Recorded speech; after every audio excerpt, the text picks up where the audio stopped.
जय हिंद साथियों। आज के इस वीडियो लेक्चर में हम आपको मॉड्यूलो पत्ती में योग एवं गुणन की संक्रियाएं पढ़ाएंगे। तो मान लीजिए ए और बी कोई दो पूर्णांक है। चलो a and b belongs to Z. Z same is symbol for integers या पूर्णांक। एम कोई मान लिया धनात्मक पूर्णांक है। जेड प्लस मीन्स एम न तो जीरो होगा न नेगेटिव इंटीजर होंगे। ये तीनों चीज इस प्रकार से चूज कर रहे हैं इनको ताकि एम ए माइनस बी को क्या करे, डिवाइड करें। इन तीनों संख्याओं का चुनाव अपन इस प्रकार से करें कि एम ए माइनस बी को डिवाइड करें। तो हम मैथमेटिकल भाषा में इसको ऐसे लिख सकते हैं A is congruent to B mod M. ठीक है, इसको पढ़ते कैसे हैं? ए सर्वांग सम बी मोड्यूलो एम। ये तो सिंपल सा, इसको कैसे पढ़ते हैं? और ये दिस इंप्लाइज दिस।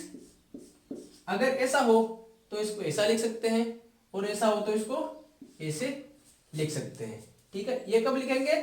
जब एम ए माइनस बी को डिवाइड करें। ठीक है, चलो अब इसका एक एग्जाम्पल लेते हैं। अब देखो, क्या हम ऐसा लिख सकते हैं 10 इज कॉन्ग्रुएंट टू 6 मोड 4। लिख सकते हैं ऐसा, क्यों? 4 डिवाइड 10 माइनस 6, ये इसको डिवाइड करता है। ठीक है, लिख सकते हैं। चलो अब बात करते हैं जो है मॉड्यूलो पत्ती में योग की संक्रिया। उससे पहले मैं आपको विभाजन कलन विधि बताता हूं। विभाजन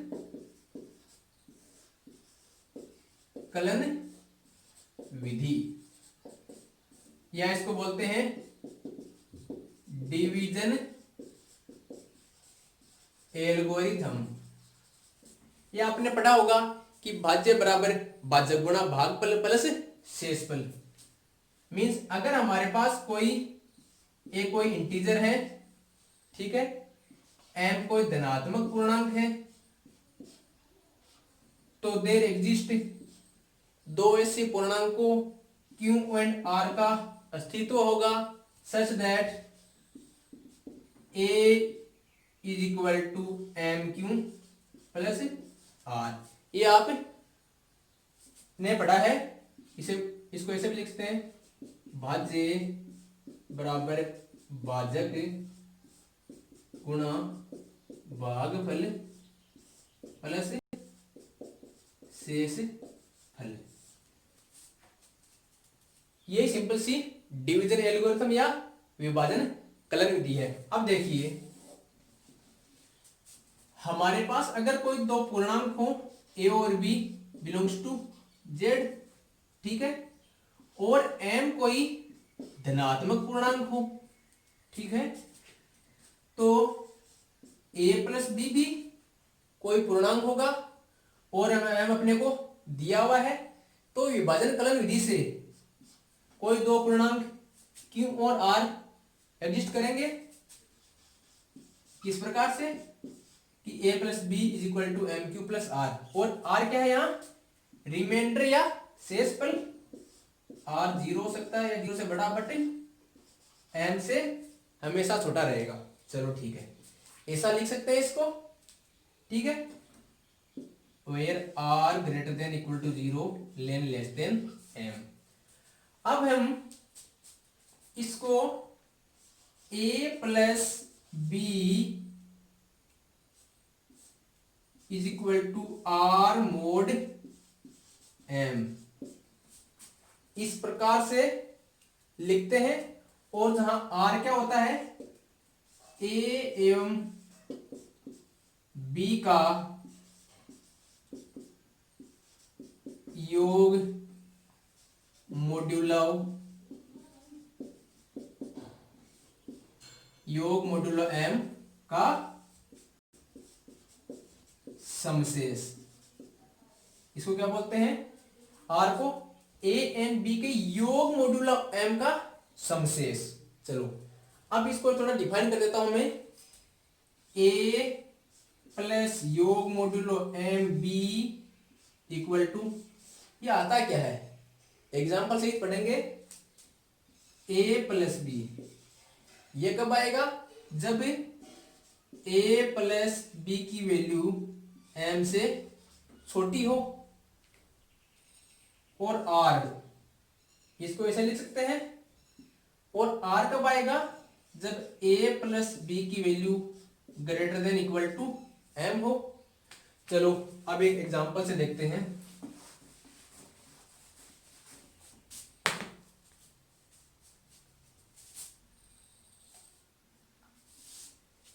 हमने लिया 3 प्लस 5 1।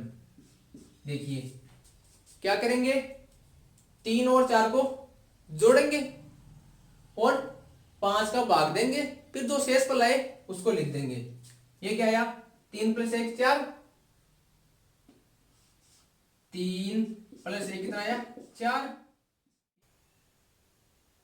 5 गुणा 0 प्लस 4, ठीक है। ये क्या है? m q plus r। अब देखिए हमने क्या बोला था?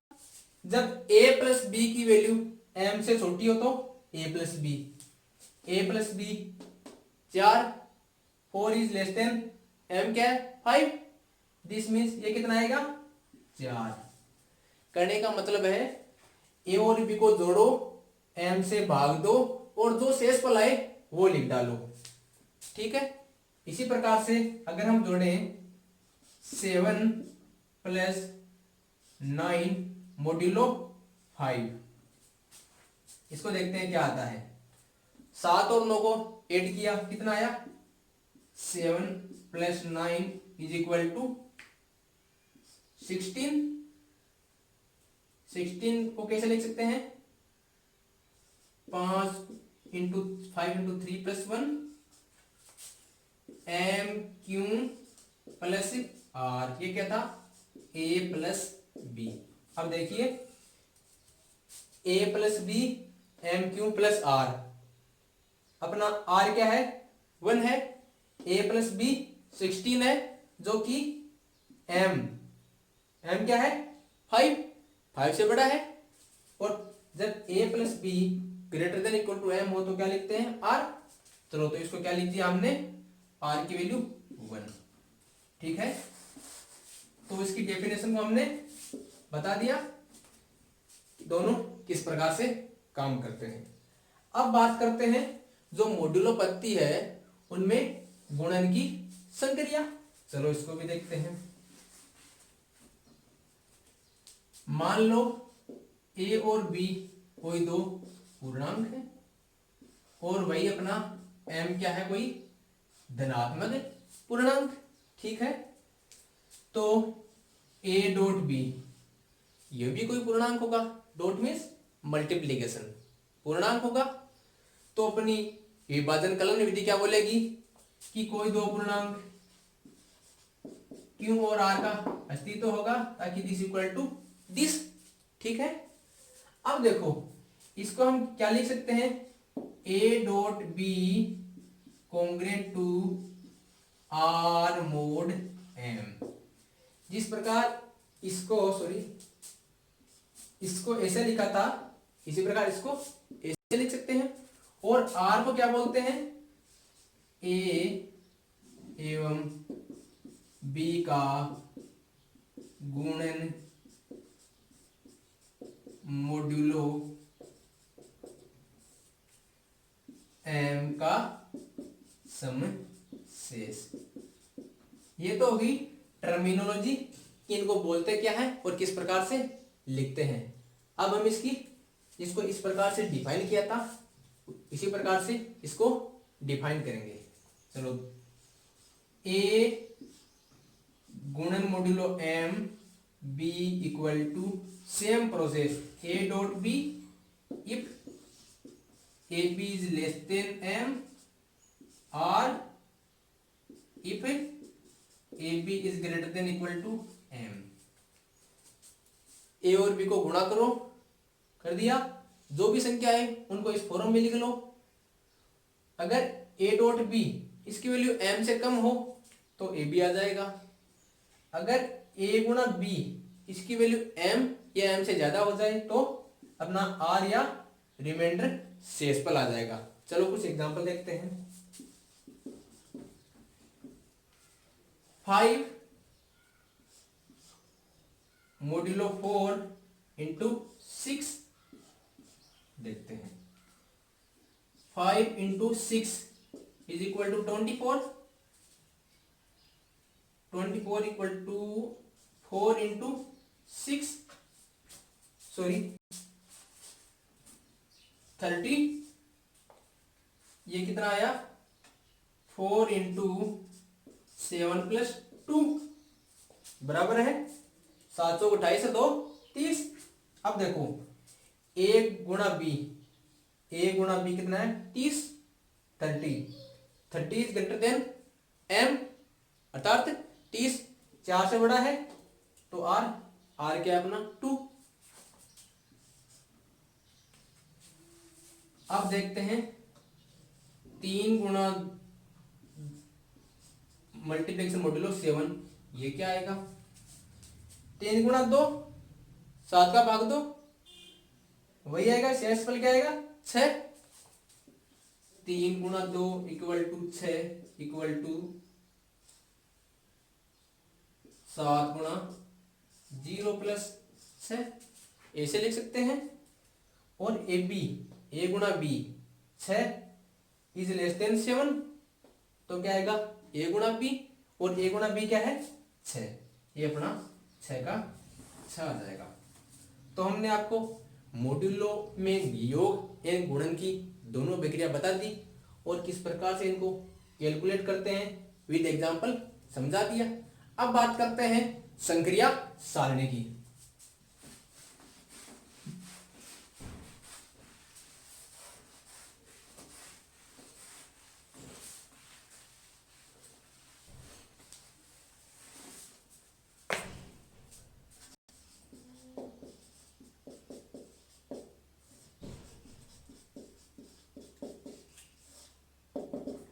जब हम द्विआधारी संक्रिया पढ़ रहे थे तो अपने को एक सेट दिया हुआ था और उस पर कोई द्विआधारी संक्रिया दी हुई थी।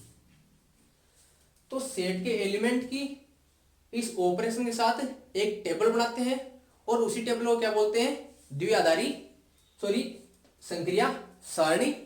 उसको हम कुछ एग्जाम्पल के द्वारा पढ़ेंगे।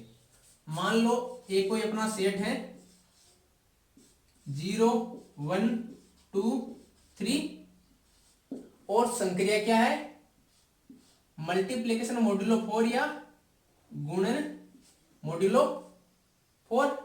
ठीक है, अब देखो टेबल किस प्रकार से बनाते हैं वो हम बता रहे हैं।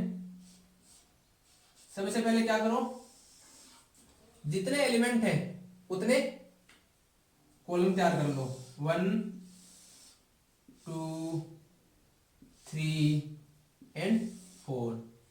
एंट्री कर दो 0 1 2 3। ठीक है, अब जितने एलिमेंट है उतने ही रो या पंक्ति कंस्टिट्यूट कर लो 1 2 3 एंड 4।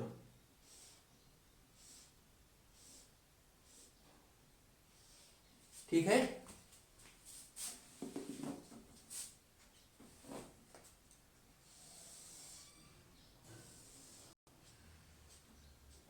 अब देखो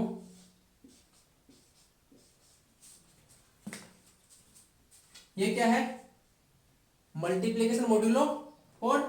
क्या करेंगे 0 को 0 से गुणा करो, क्या आएगा 0। 0 को 1 से गुणा करो,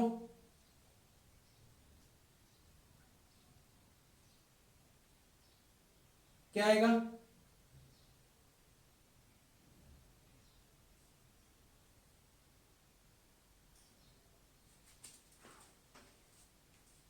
सॉरी एडिशन मॉड्यूलो 4 की बात करो,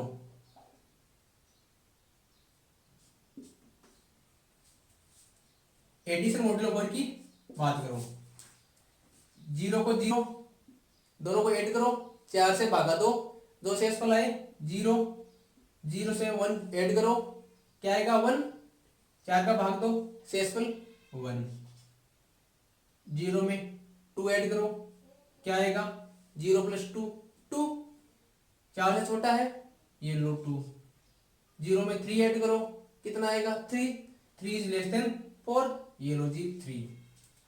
सिमिलरली 1 में 0 ऐड करो, 1 में 1 ऐड करो 2, 1 में 2 ऐड करो 3, 1 में 3 ऐड करो, कितना आएगा 4, 4 में 4 का भाग पूरा जाएगा, शेषफल 0, ये लो जी शेषफल 0। 2 में 0 ऐड किए 2 इज लेस देन 4, 2 में 1 ऐड किया 3, 2 में 2 ऐड किया 4, शेषफल 0, जब 4 से भाग दिया जाए ये लो जी 0। 3 में 4 ऐड किया, कितना आया 5, 4 का भाग दिया, शेषफल 1। 3 + 0 3, 3 + 1 4, 4 का भाग गया, शेषफल 0, ये लो जी 0। 3 में 2 ऐड किए 5, 5 में 4 का भागा दिया, शेषफल 1।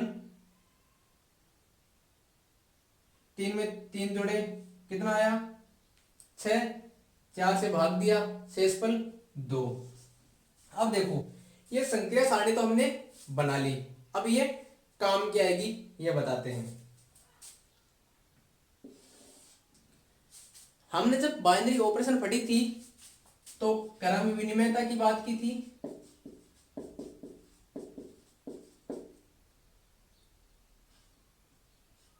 प्रतिलोम अवयव की बात की थी, और तत्समक की भी बात की थी। ये तीनों चीज इस अपनी टेबल से क्लियर हो जाएगी। अब देखिए अगर ये अपना क्या है मुख्य विकिरण,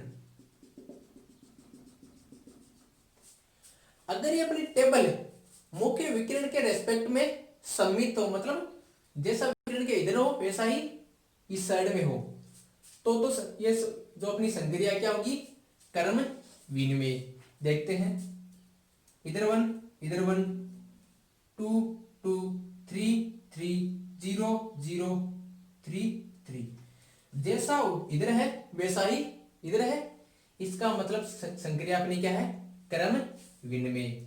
अब बात करते हैं कि तत्समक अवयव का क्या पता लगेगा कि दी हुई संक्रिया के लिए अपना तत्समक अवयव विद्यमान है या नहीं।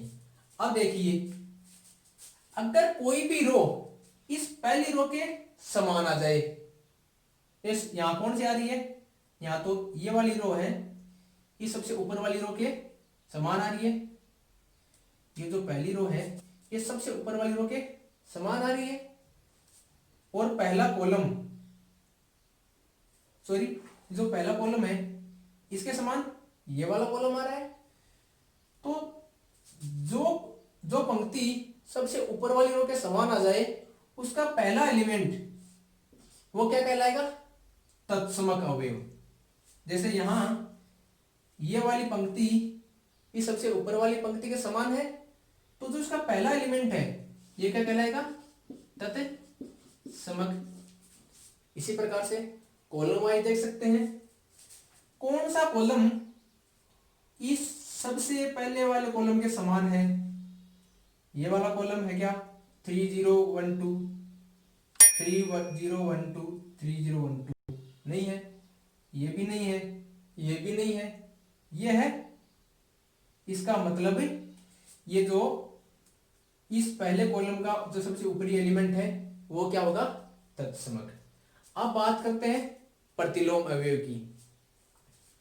किसी भी अवयव का प्रतिलोम कौन सा होगा कि जिससे संक्रिया करके वह तत्समक दे दे।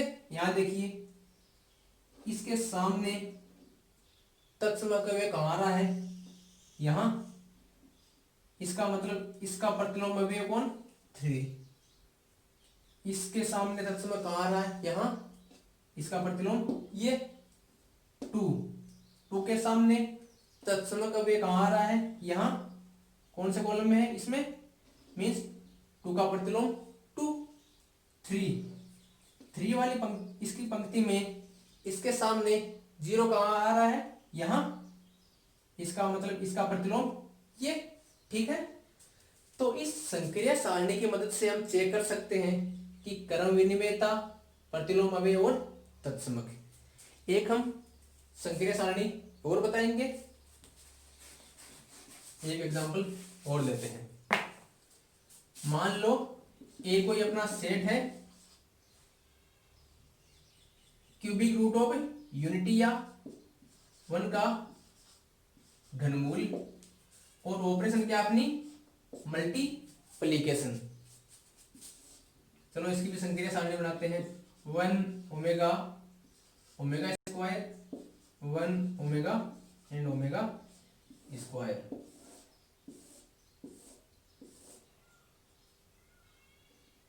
ठीक है, ऑपरेशन क्या है मल्टीप्लिकेशन।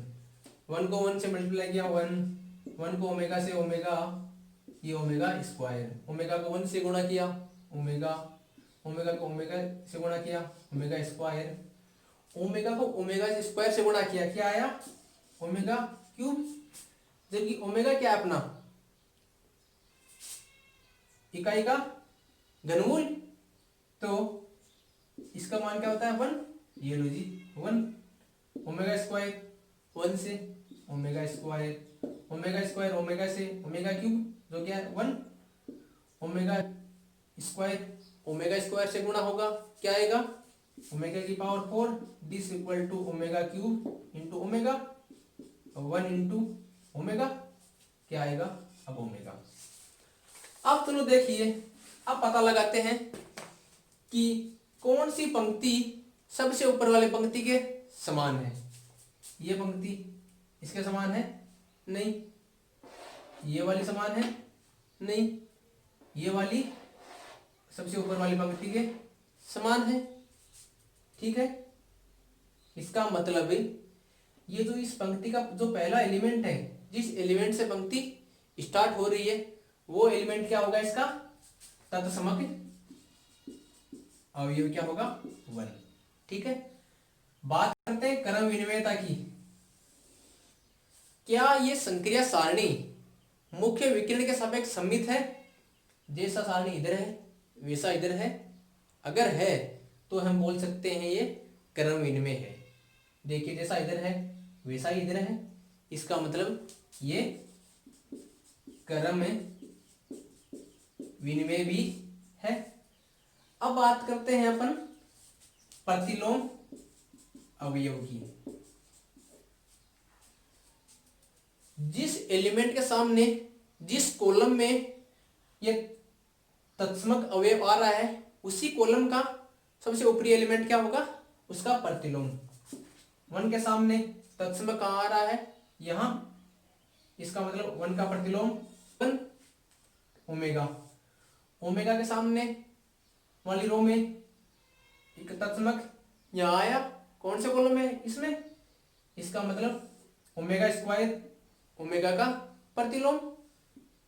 इसके सामने कौन से कॉलम में तत्समक आया, सेकंड कॉलम में 1, इसका मतलब इसका प्रतिलोम ये, इसका मतलब omega inverse equal to omega square और ओमेगा स्क्वायर का इनवर्स इक्वल टू ओमेगा, ठीक है। प्रतिलोम अवयव की और 1 का इनवर्स क्या होगा 1। तो इस लेक्चर में हमने मॉड्यूलोपत्ति में योग एवं गुणन की संक्रिया बता दी और संक्रिया सारणी के मदद से आपको किस प्रकार से तत्समक क्रम विनिमय और प्रतिलोम अवयव ज्ञात करें ये भी बता दिया। आज आपका एनसीईआरटी 12th का फर्स्ट चैप्टर कंप्लीट हो गया है। अब मिलते हैं सेकंड लेक्चर में। Thank you so much.